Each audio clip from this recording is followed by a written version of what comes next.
क्रूस और पुनरुत्थान को समझना बहुत ज़रूरी है। वो ही है मसीह जीवन का आधार, बेस। जैसे ये मकान किस पर खड़ा हुआ है, इसके नीचे नींव डली हुई है और वो नींव ठोस है, क्योंकि भूकंप भी आते हैं, बाढ़ सब का सामना करना पड़ता है। कितने ऐसे हैं मकान बाढ़ में ताश के पत्तों के तरह बह गए, लेकिन जिनकी बुनियाद मजबूत होती है। तो मसीह जीवन की जो बुनियाद है, यीशु मसीह की मृत्यु और यीशु मसीह का जी उठना, यानी कि क्रूस और खाली कब्र। ये दो बातें समझना बहुत ज़रूरी है। तो हम यरदन के बारे में सीख रहे हैं। यरदन किसको दर्शाता है? क्रूस को, मृत्यु को। न केवल यीशु मसीह की मृत्यु को, बल्कि मैं भी मसीह के साथ क्रूस पर चढ़ाया गया। तो यरदन नदी किसकी छाया है? मौत की छाया है, जहाँ पुराना जीवन पानी के अंदर दफन हो गया। और गिलगाल दिखाता है पुनरुत्थान, नया जीवन। यरदन नदी के अंदर जो 12 पत्थर हैं वो दिखाई नहीं देते, पानी के अंदर हैं, लेकिन गिलगाल के जो 12 पत्थर हैं वो सूखी भूमि पर है। तो दोनों के गहरे अर्थ हैं, यीशु मसीह की मृत्यु और यीशु मसीह का पुनरुत्थान। तभी जय का जीवन हम क्या करेंगे? अनुभव करेंगे, मतलब जय का जीवन। जब तक हम इस बात को, इन दो बातों को, जो मसीह जीवन की बुनियाद है, जहाँ बंधन टूटते हैं, जहाँ छुटकारा होता है, जहाँ पर्दा हटता है, जो इंसान शुरू से ही, जन्म से ही गुलामी में पैदा हुआ और गुलाम है, तो जब क्रूस का अनुभव आता है जीवन में, और क्रूस का ही नहीं, क्रूस के बाद क्या भी है? पुनरुत्थान भी है। तो जो यरदन नदी में 12 पत्थर हैं, उस एक एक पत्थर का आत्मिक अर्थ क्या है? यरदन नदी के अंदर जो स्मारक खड़ा किया, उन 12 पत्थरों का आत्मिक अर्थ हमारे लिए क्या है? ये हमें क्रूस को समझाएगा, ये हमें यीशु की मृत्यु को समझाएगा, ये हमारे व्यक्तिगत जीवन के उन आत्मिक अनुभवों को प्रकाश में लाएगा। वास्तव में क्या है क्रूस की मृत्यु और मेरा पुराना जीवन का खत्म होना? तो सबसे पहले मैं चाहता हूँ एक बार फिर से यहोशू 4 अध्याय प्रार्थना के साथ हम सब बैठें। आप इस मन से ना बैठें, ये सोच कर ना बैठें, तो कई बार हमने सुन लिया। आज जो हम सुनेंगे, सीखेंगे, वो अभी तक ऐसा हमने नहीं सीखा है। निश्चय प्रभु हमें और प्रकाशन देगा और वचनों को, आत्मिक जीवन की गहराइयों को प्रकट करके देगा। बस आप प्रार्थना के साथ मन से बैठे। 4 अध्याय निकाल लीजिए, 1 से 11 तक साफ साफ पढ़ना कोई भी। जब उस सारी जाति के लोग यरदन के पार उतर चुके, तब यहोवा ने यहोशू से कहा, प्रजा में से 12 पुरुष अर्थात गोत्र पीछे एक एक पुरुष को चुनकर यह आज्ञा दे, तुम यरदन के बीच में जहाँ याजकों ने पांव धरे थे, वहां से 12 पत्थर उठाकर अपने साथ पार ले चलो, और जहाँ आज की रात पड़ाव होगा वहीं उनको रख देना। तब यहोशू ने उन 12 पुरुषों को, जिन्हें उसने इजराइलियों के प्रत्येक गोत्र में से छांट कर ठहरा रखा था, बुलवा कर कहा, तुम अपने परमेश्वर यहोवा के संदूक के आगे यरदन के बीच में जाकर इजराइलियों के गोत्रों की गिनती के अनुसार एक एक पत्थर उठाकर अपने अपने कंधे पर रखो, जिससे यह तुम लोगों के बीच चिन्ह ठहरे। और आगे को जब तुम्हारे बेटे या पूछें इन पत्थरों का क्या मतलब है, तब तुम उन्हें यह उत्तर दो कि यरदन का जल यहोवा की वाचा के संदूक के सामने से 2 भाग हो गया था, क्योंकि जब वो यरदन पार आ रहा था तब यरदन का जल 2 भाग हो गया। अतः वे पत्थर इज़राइल को सदा के लिए स्मरण दिलाने वाले ठहरेंगे। यहोशू की इस आज्ञा के अनुसार इज़राइलियों ने किया जैसा यहोवा ने यहोशू से कहा था, वैसा ही उन्होंने इजरायली गोत्रों की गिनती के अनुसार 12 पत्थर यरदन के बीच में से उठा लिए और उनको अपने साथ ले जाकर पड़ाव में रख दिया। और यरदन के बीच जहाँ याजक वाचा के संदूक को उठाए हुए अपने पांव धरे थे, वहाँ यहोशू ने 12 पत्थर खड़े कराए। वे आज तक वहीं पाए जाते हैं। और याजक संदूक उठाए हुए उस समय तक यरदन के बीच खड़े रहे, जब तक वे सब बातें पूरी ना हो चुकी, जिन्हें यहोवा ने यहोशू को लोगों से कहने की आज्ञा दी थी।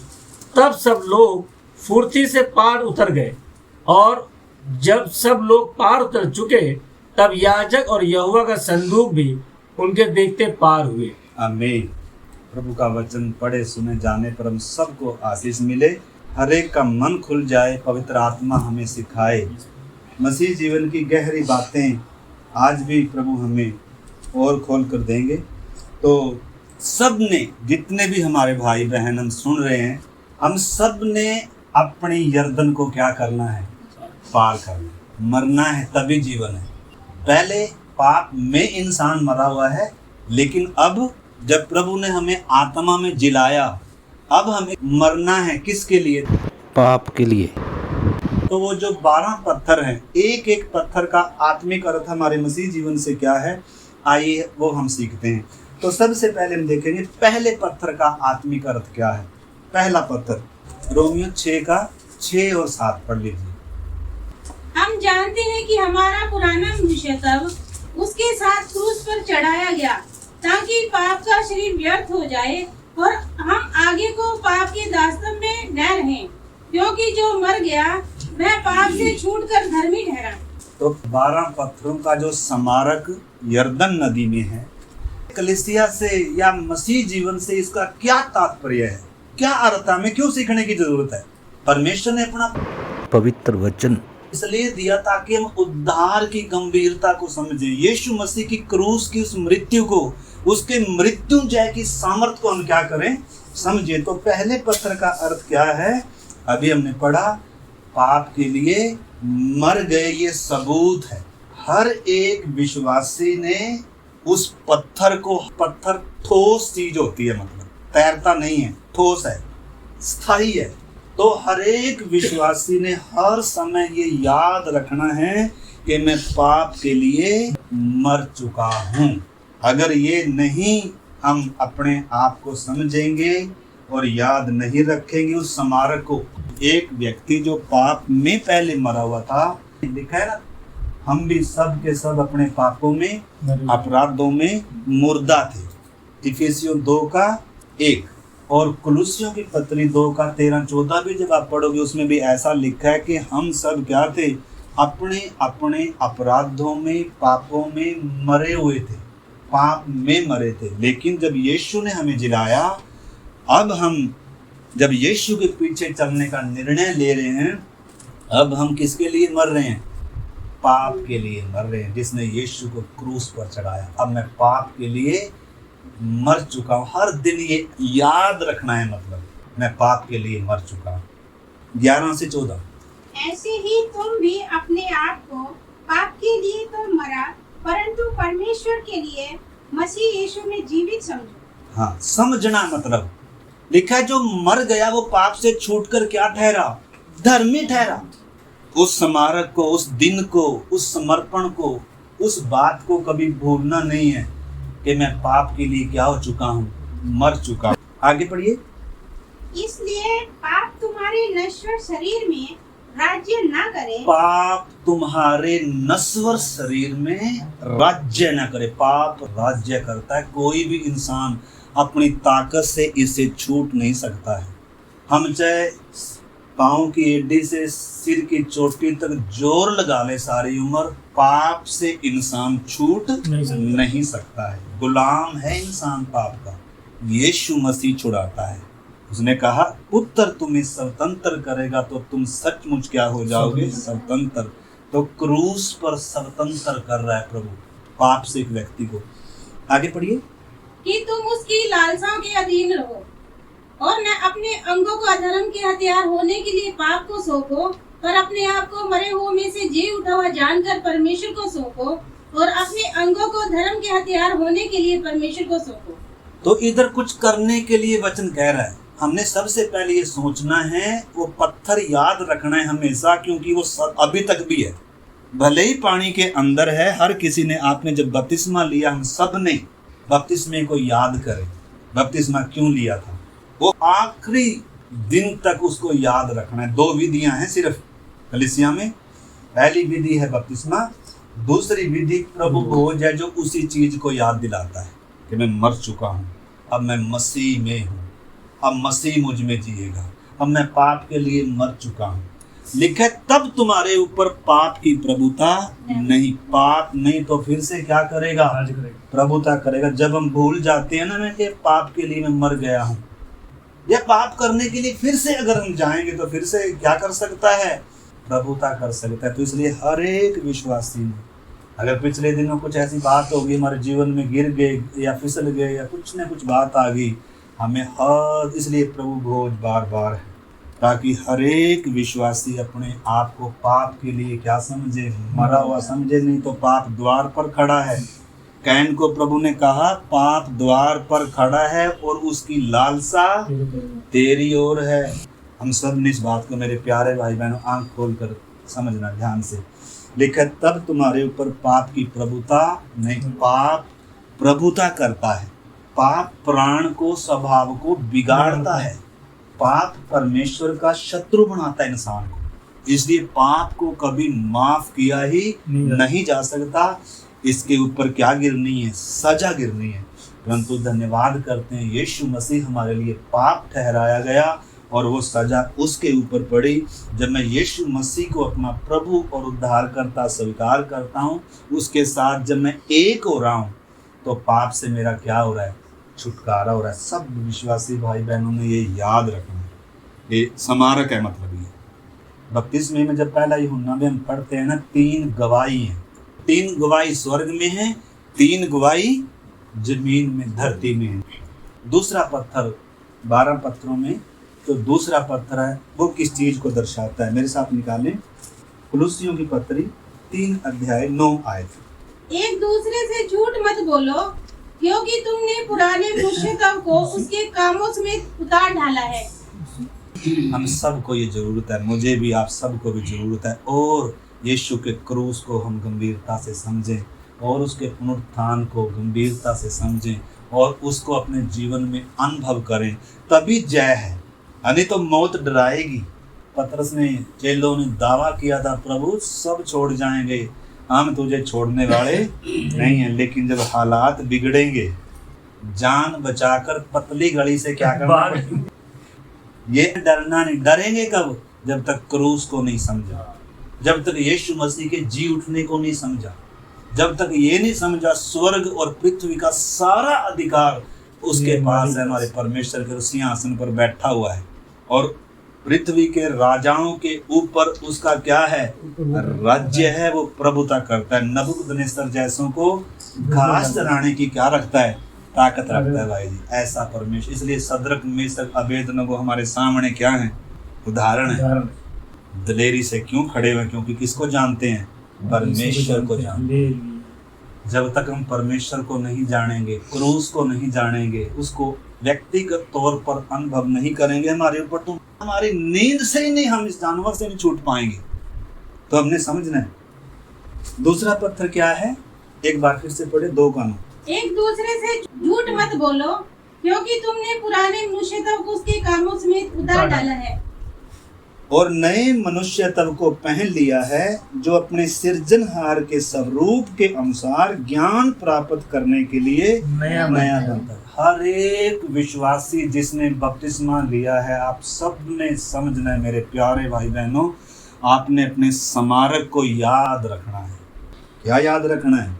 पुराना स्वभाव क्या कर दिया मैंने? उतार दिया, दफन कर चुके हैं। अब मैं क्या हूँ? मसीह में नया सृष्टि। अब उस पुराने ने, जो झूठ बोलने वाला था, जो लड़ने वाला था, जो झगड़ने वाला था, वो पानी के अंदर क्या है? उसने छिपना है। पुराना जीवन नहीं जीना अभी।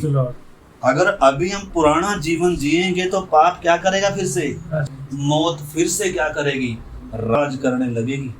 हम परमेश्वर की संतान बनाए गए हैं। हमारे अंदर मसीह का स्वभाव बढ़ना है। तीसरे पत्र का क्या अर्थ है? निकाल लेंगे। गलातियों की पत्री 2:20। मैं मसीह के साथ क्रूस पर चढ़ाया गया हूँ।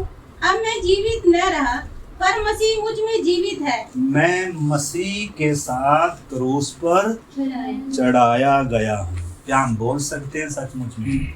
अगर मैं मसीह के साथ क्रूस पर चढ़ाया गया हूँ, फिर भी अगर हम वही पुराना जीवन जी रहे हैं, तो कहाँ चढ़ाया गया? फिर तीसरा पत्र क्या बता रहा है? आत्मिक मृत्यु की गवाही है।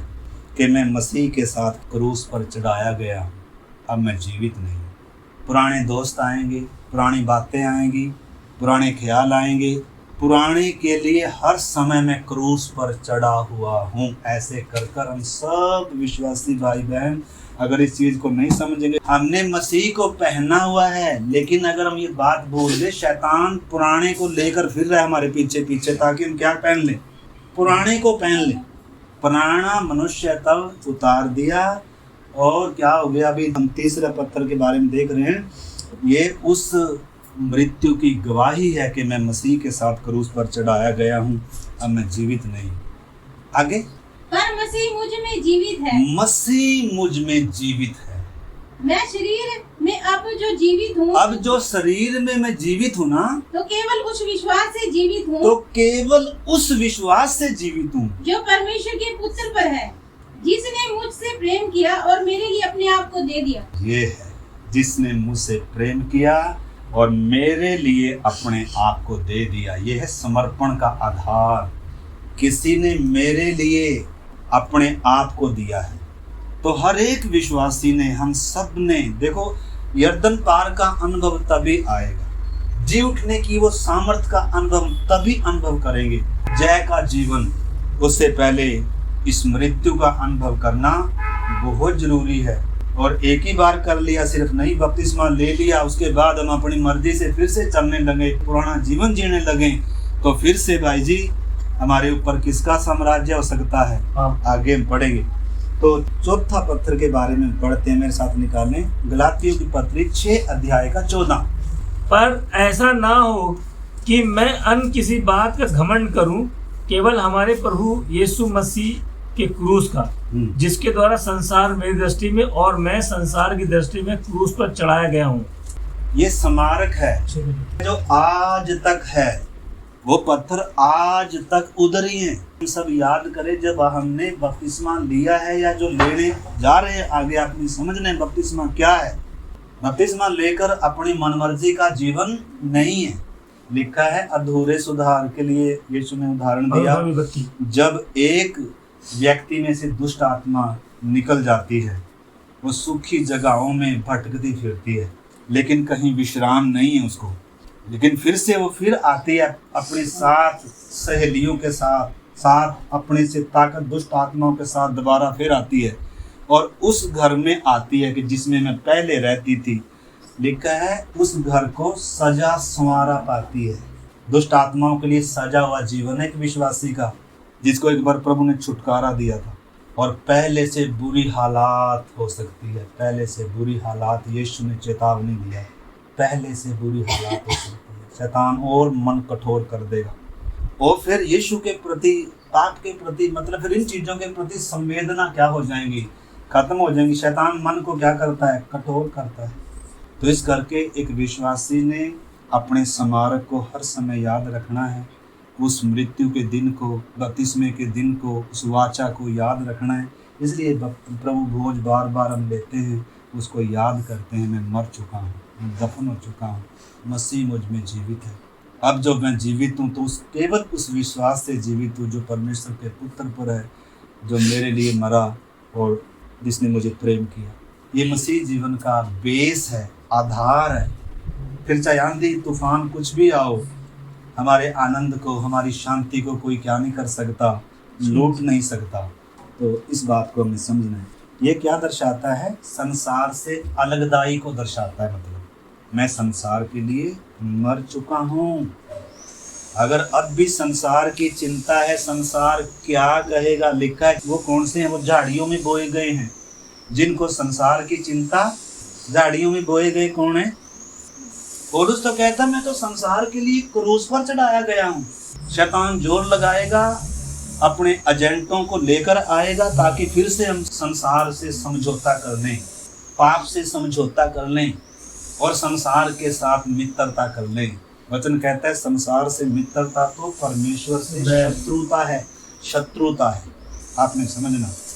तो क्रूस है बीच में, मैं क्रूस पर चढ़ाया गया हूँ, संसार तेरे लिए मर चुका हूँ, मैं यीशु के लिए जीता हूँ। तो संसार से मित्रता, संसार से प्रेम, संसार की रीति संसार के सदृश्य बनना, परमेश्वर के विपरीत जाना है मेरे प्यारे भाई बहनों। जब यीशु मसीह को मैंने अपना जीवन दिया है, जो मेरे लिए मरा है, जिसने मुझे प्यार किया, संसार पर तो दंड की आज्ञा हो चुकी है। संसार में से तो निकलने के लिए प्रभु कह रहा है, प्रभु कह रहा है मैंने संसार में से तुम्हें चुन लिया। संसार में मतलब संसार की जो रीति है, संसार का जो व्यवहार है, संसार का जो फैशन है, संसार के जो तरीके हैं, वो एक विश्वासी अपना नहीं सकता। इसलिए प्रभु ने कहा था, अभी पहले बैठ कर क्या जोड़ लो। हिसाब स्वर्ग जाने के लिए बपतिस्मा नहीं है, मसीह के लिए जीने के लिए बपतिस्मा है। देह के साथ एक होने के लिए बपतिस्मा है। कलीसिया के साथ भी एकता में आना है, एक देह का संबंध में आना है। इजरायली तब तक पार ही नहीं होंगे जब तक किसमें नहीं आएंगे, एकता में नहीं आएंगे। तो यूनिटी में आना है, एकता में आना है। ये दो पेड़ है, हमेशा याद रखना। संसार ये है जो मौत के वश में है, जो पाप के वश में है, जो शैतान के वश में है, जिसके ऊपर दंड की आज्ञा हो चुकी है। एक विश्वासी जो इधर है, इसके साथ अविश्वासी के साथ रिश्ता जोड़ना या अविश्वासी के साथ मित्रता करना या अंधकार और ज्योति का मेल करना, ये परमेश्वर के सिद्धांत के खिलाफ है मेरे प्यारे भाई बहनों में। समझना है, समझौते का मसीह जीवन नहीं है। अगर क्रूस समझ में आए तो ही हम उसके पीछे चल सकते हैं, अन्यथा ये ऐसा मार्ग नहीं, चौड़ा मार्ग नहीं है सबको खुश करके चलने का। इधर अगर यीशु को खुश करना है तो बहुत सारे क्या भी होंगे, नाराज भी होंगे। परंतु अगर हम सबको प्रसन्न करने का प्रयास करेंगे तो समझौता करना पड़ेगा। शादी में समझौता करना पड़ेगा कि नहीं करना पड़ेगा। देखो, इसी का 1 का 4 भी पड़े। उसी ने अपने आप को हमारे पापों के लिए दे दिया ताकि हमारे परमेश्वर और पिता की इच्छा के अनुसार हमें इस वर्तमान बुरे संसार से छुड़ाए। इस वर्तमान बुरे संसार से हमें छुड़ाए, इसलिए उसने अपने आप को हमारे लिए दिया है। इस वर्तमान बुरे संसार से छुड़ाने के लिए पकड़ा हुआ है संसार ने पूरी मजबूती से। देखो ना, इधर डालिए, इधर पूरा संसार में पैदा हुए, संसार में रहे, संसार में सब कुछ, लेकिन वचन की तलवार से काट कर दुख होता है, पीड़ा होती है, संसार रोता है, शैतान रोता है, रिश्तेदार रोते हैं। हाय, इसने क्या कर दिया। हमने समझना मेरे प्यारे भाई बहन, आज दुनिया ने इसको क्या कर दिया, मेल मिलाप कर दिया। लिखा ज्योति का अंधकार से कोई मेल ही नहीं है, विश्वासी का अविश्वासी के साथ कोई नाता ही नहीं है। आज तो शादियां भी हो रही है, रिश्तेदारी हो रही है, मित्रता चल रही है। विश्वासी से तो संपर्क नहीं है, किससे संपर्क है, अन्य जातियों के साथ क्या है, मित्रता है। तो इसको क्या करना पड़ेगा, कट करना पड़ेगा, अलगदाई में आना पड़ेगा। दोहरा जीवन नहीं चल सकता एक विश्वासी। हमें संसार में रहते जरूर है, लेकिन संसार के सदृश्य नहीं, संसार के बनकर नहीं, संसार में मसीह के बनकर रहना है। अगर कोई मारने के लिए आएगा तो मरने के लिए तैयार होना है। 2 राज्य हैं, 2 शक्तियां, समझौता करने का प्रयास हम ना करें मेरे प्यारे भाई बहन। जल्दी से चलेंगे। 5वां पत्थर, कुलुस्सियों 3 का 3। क्योंकि तुम तो मर गए और तुम्हारा जीवन मसीह के साथ परमेश्वर में छिपा हुआ है। क्योंकि तुम तो मर गए, तो छिपे हुए हैं, मतलब मैं मसीह में छिपा हुआ, मसीह में हूँ मैं। जैसे वो पत्थर पानी में छिपा हुआ है, ऐसे ही हर एक विश्वासी ने इस स्मारक को, इस पत्थर को हर समय याद रखना है कि मैं मसीह में हूँ। पुराना जीवन अब दिखना नहीं है। वो पुराना जीवन जो पहले जीता था मसीह से पहले, वो जीवन अब दुनिया ने देखना नहीं है, मसीह ने दिखना है। मतलब वो पुराना जीवन नहीं दिखना, स्वार्थी जीवन नहीं किसी ने दिखना, बल्कि मैंने और आपने मसीह को दुनिया को दिखाना है। मैंने मसीह में छिपे रहना है। ये 5वां पत्थर दर्शाता है। 6वां पत्थर, रोमियो 6 का 4। अतः उस मृत्यु का बपतिस्मा पाने से हम उसके साथ गाड़े गए, ताकि जैसे मसीह पिता की महिमा के द्वारा मरे हुए में से जिलाया गया, वैसे ही हम भी नए जीवन की सी चाल चले। तो बपतिस्मा का गहरा अर्थ दर्शाता है। वो 6वां पत्थर क्या दर्शाता है, बपतिस्मे की और गहराई में ले चलता है। उस मृत्यु का बपतिस्मा पाने से हम उसके साथ गाड़े गए। मतलब एक विश्वासी के बाल के ऊपर शैतान का हक क्यों नहीं है, क्यों छू नहीं सकता? क्योंकि जो पुराना था ना, जो आदम में था ना वो क्या हो चुका है, मर चुका है। अभी मैं मसीह में बपतिस्मे का वो अर्थ है, वो मौत के पार हो चुके हैं। तो इस पत्थर को हम सब विश्वासी भाई बहनों ने समझना है, उस स्मारक को हर समय याद रखना है। बपतिस्मे का अर्थ यीशु मसीह के साथ मरना है, यीशु मसीह के साथ दफनाई है और यीशु मसीह के साथ जलाया जाना है, स्वर्गीय स्थानों में बिठाया जाना है। वो है बपतिस्मे का अर्थ। बपतिस्मे का अर्थ पानी की डुबकी नहीं है, बल्कि जब हम सीखते हैं शुद्ध विवेक से परमेश्वर के बस में हो जाना है, ठीक है ना। तो उन बातों को समझना। तो अगला पत्थर कौन सा है? 7वां पत्थर रोमियो 6:8। इसलिए यदि हम मसीह के साथ मर गए तो हमारा विश्वास यह है कि उसके साथ जिएंगे भी। 6:18। और पाप से छुड़ाए जाकर धर्म के दास हो गए। आत्मिक दासता से छूट गए, मतलब अब धार्मिकता के दास हैं, आज्ञाकारिता के दास हैं। पाप के दास नहीं हैं, शैतान के, संसार के हम दास नहीं हैं, बल्कि अभी हम आज्ञाकारिता में हैं। ये उस बात का प्रतीक है 7वां पत्थर। 8वां पत्थर रोमियो 8:1। अतः अब जो मसीह यीशु में है उन पर दंड की आज्ञा नहीं। अब जो मसीह यीशु में हैं उनके ऊपर दंड की आज्ञा नहीं, न्याय पूरा हो चुका है। हे मौत तेरी जय कहाँ है? अगर पुराने समय का अयूब इतना सुरक्षित है, हम नए नियम के लोग, कलीसिया मसीह से खरीदे गए लोग कितने सुरक्षित होंगे। प्रभु हमें जय के उत्सव में लेकर चलना चाहता है, चाहे हम बीमारी के बिस्तर पर भी हों, चाहे डॉक्टर बोल दें ये तो लाइलाज है जी, ये तो मरने वाला है, तो अभी क्या बोलना है? हे मृत्यु तेरी जय कहाँ है? मेरी मौत की चाबी किसके हाथ में है? ये मतलब आत्मिक अनुभव है। प्रभु यीशु मसीह के जीवन को, अमरता को चखा हुआ जीवन है। क्रूस को, उसके जी उठने की सामर्थ को चखा हुआ जीवन है, मतलब, ठीक है ना। तो ये था हमारा 8वां पत्थर, न्याय पूरा हो चुका है। अब मुझ पर कोई दंड की आज्ञा नहीं। अगर न्याय पूरा नहीं हुआ तो लेने के लिए कौन आएगा? मौत का दूत आएगा लेने के लिए, डराने के लिए नहीं कह रहे। ये वास्तविकता है, ये सच्चाई है। 9वां पत्थर इब्रानियों की पत्र 8:13 आए। नई वाचा की स्थापना से उसने प्रथम वाचा को पुरानी ठहरा दिया, और जो वस्तुएं पुरानी और जीर्ण हो जाती है उसका मिट जाना अनिवार्य है। जो पुराना है वह मिट गया है, मिट रहा है। मैं नई वाचा में, प्रभु भोज में हम उस वाचा को याद करते हैं, जो वाचा अटल है। इसलिए प्रभु ने कहा था मैं अंतिम दिनों में एक नई वाचा बांधूंगा। तो पुरानी वाचा खत्म हो गई, परमेश्वर ने हमें नई वाचा में भागी कर दिया, नई वाचा में लिया। 10वां पत्थर किस चीज का प्रतीक है? फिलिपियों 1:21। क्योंकि मेरे लिए जीवित रहना मसीह है और मर जाना लाभ है।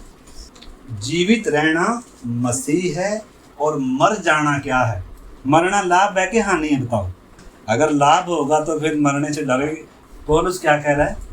मेरे लिए जीवित रहना तो मसीह है और मर जाना लाभ है, इसलिए जीऊंगा तो मसीह के लिए।